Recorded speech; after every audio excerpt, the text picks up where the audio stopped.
Joining us now, great friend of the show, Kyle Kondik of Larry Sabato's Crystal Ball, but also the author of a great book. Let's put that up there on the screen. The Long Red Thread, How Democratic Dominance Gave Way to Republican Advantage in U.S. House Elections. Highly recommend it to all of you.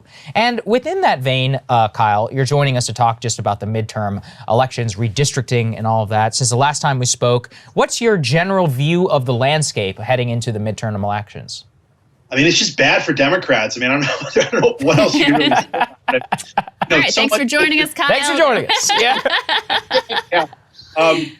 So much of this is you just kind of follow where the president's approval rating is, and if it's lousy, as it was for Bush in 2006, and not so much for Obama in 2010, although the trajectory was bad, and obviously that ended up being a bad election for Democrats. Obama was unpopular in 2014, Trump was unpopular in 2018, and we saw what that sort of translates to in the midterm environment. You saw either the House or the Senate flip in all four of those years. The longstanding history of midterms going back to the Civil War is that the president's party almost always loses ground in the U.S. House, often loses ground in the U.S. Senate. And, I think we last talked right around the time of the Virginia, New Jersey elections. Those were not good performances for Democrats. And Biden's approval number is even worse now than it was, in early November during those elections. And so there are all sorts of little pieces of the story that we could talk about, but I think the top line is really important that if the president's approval rating remains weak, you would just not expect Democrats to do particularly well in November. Talk to us about, I think it was you all who had an analysis that said Republicans could actually win a historic majority in the House if they have a few more balls bounce in their direction.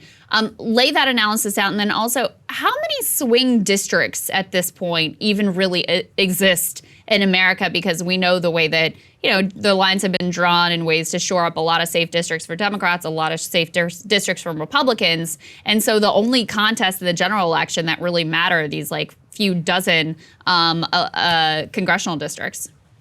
So when the Republicans flipped the House in 1994, that was historic. They hadn't won the House in the 40 years prior to that. The Democrats had dominated the House really since the time of FDR and the New Deal.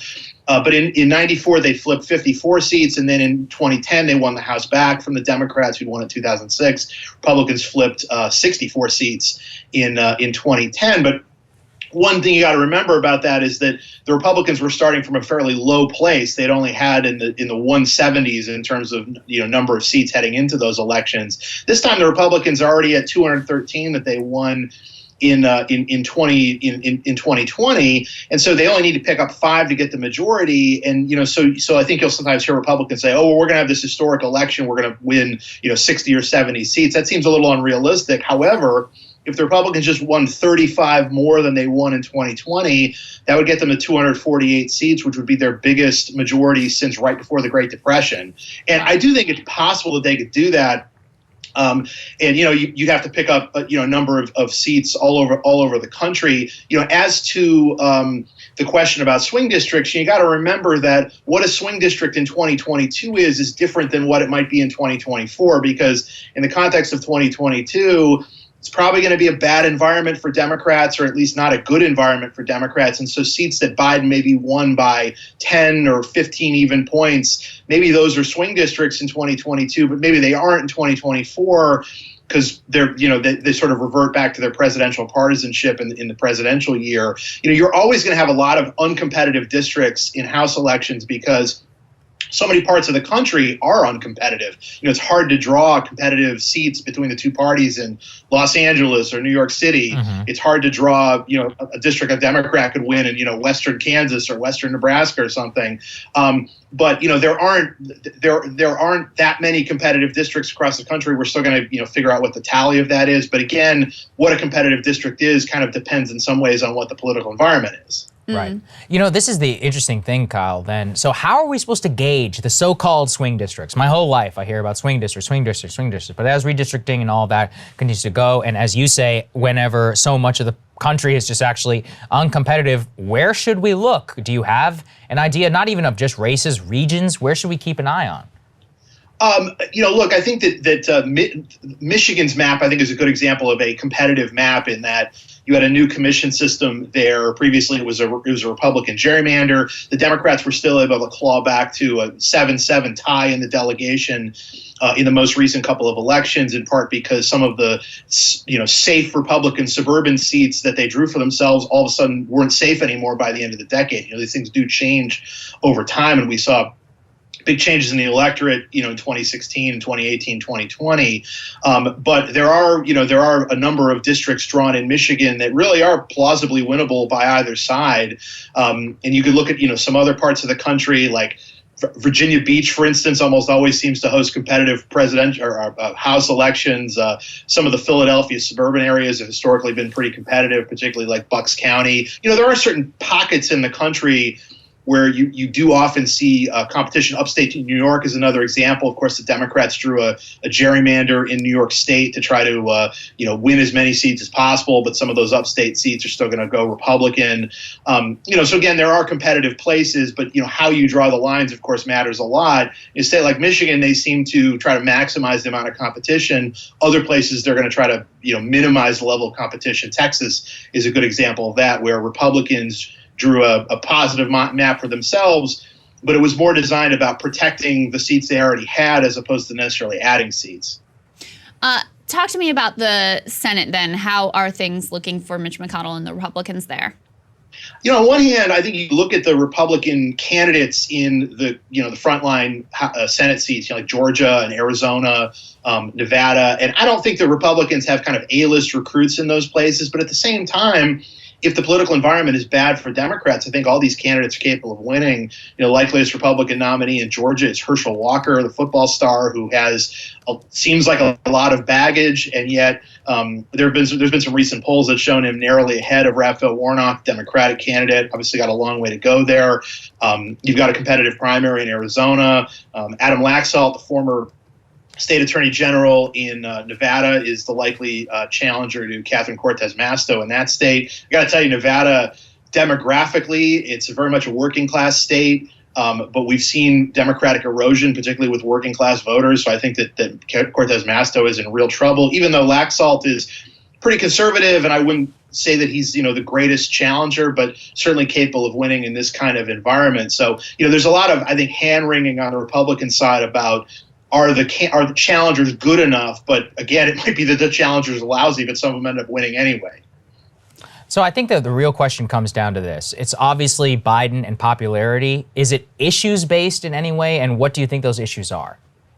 I do think that it is issues-based in the sense that there are concerns that people have with the country that maybe they feel like Biden and the Democrats aren't dealing with in the right kind of way or aren't addressing fully. I mean, there's been a lot of polling that's indicated that there is broad approval of some of the things in the Build Back Better social spending packages Democrats are trying to pass. But a lot of people don't feel like that sort of legislation is actually addressing what they see as the problems in the country are. And that is, COVID, inflation, gas prices, et cetera. And those are harder things, I think, for for the White House and for Congress to affect, ultimately. I mean, again, I'm no economist, but the Federal Reserve may have to intervene to try to deal with this inflation problem if indeed it's going to be a lasting issue. But that's not really the White House. And right. If the Fed does intervene, that could cause economic problems, which is also bad for the White House. So I think there's a disconnect between what the public cares about and maybe what the White House cares about, and also this feeling that maybe the White House just isn't up to the task of dealing with these problems. But again, this is so common in midterms. There are problems that arise after a president gets elected, and it can be pretty hard for the White House to be able to get a handle on those problems. Yeah. And finally, Kyle, looking historically, is it too late for Democrats to turn things around or for conditions just generally to improve in their favor? Because on the one hand, November is going to be right around the corner. On another hand, of course, in political time, it can be an eternity and a million things can happen between now and then. So what do we know from history in terms of that? That's a great question. I don't think the cake is baked yet, but I do think that by the time you maybe get to the summertime, people's perceptions of what reality is, I think they kind of lag behind what reality may be. Like a good example is, so in the lead up to the 1958 midterm, which is one of the huge midterm blowouts in American history, the Democrats just crushed the Republicans all over the country in that election. There was a really bad recession in late 1957, early 1958, and things had started to recover in the summer and the fall, but I don't think public opinion necessarily caught up to that, and the Democrats still had a really good election. And so, if you still see COVID and inflation and other things as a problem, people feeling bad about the economy, even though the actual metrics are, some of them are pretty positive. But if people's feelings are kind of still negative in the, late spring, early summer, even if things kind of turn around, it might be hard to get people back on board for that. And, we also have, a lot of states, of course, do a lot of early voting, absentee voting. And so late breaking developments may matter less than they have in the past because a lot of votes are going to be banked by Election Day anyway. Well, those are all great points. Really good. Thank you so much for educating us, Kyle. I think this is very helpful, man. I love your opening point. Well, things are bad for Democrats. Yeah. It's pretty simple. Yep. The rest of it's just gravy, Great to see you, man. Kyle. Thank you. Thanks, guys, so much for watching. We really appreciate it. Thank you also for supporting our work, in the time of all this censorship and stuff. The Canada thing really does get me. I mean, in terms of cutting and using the financial system, not just in terms of Canada itself, they're a country, they can do what they want, but weaponizing Western financial media companies in order to do that. That's why we have it set up and we rely specifically on you, and we have that relationship, which is solid, I guess, for now. Well, how about you can this always one? doubt. Did you see Jordan Sheridan, what YouTube did to him? Yeah, I did. Yeah, they've taken his channel temporarily Gave him a strike, down for giving him a strike for something, a live stream he did like a month ago. Right. That questioning Stop the Steal. Right. That was deemed to have some unspecified misinformation in it. So it just goes to show you. You never know what you're facing, and that's why we rely on you. We thank you all so deeply, and we'll see you guys on Thursday.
Hey guys, thanks so much for watching. That's right. Just as a reminder, you can become a premium subscriber today. Watch the full show completely uncut, our reactions to each other's monologues. You get to listen to it. You get to ask us questions, all that good stuff. Link is right there in the description or at breakingpoints.com. Best of all, great way to say screw you to the mainstream media.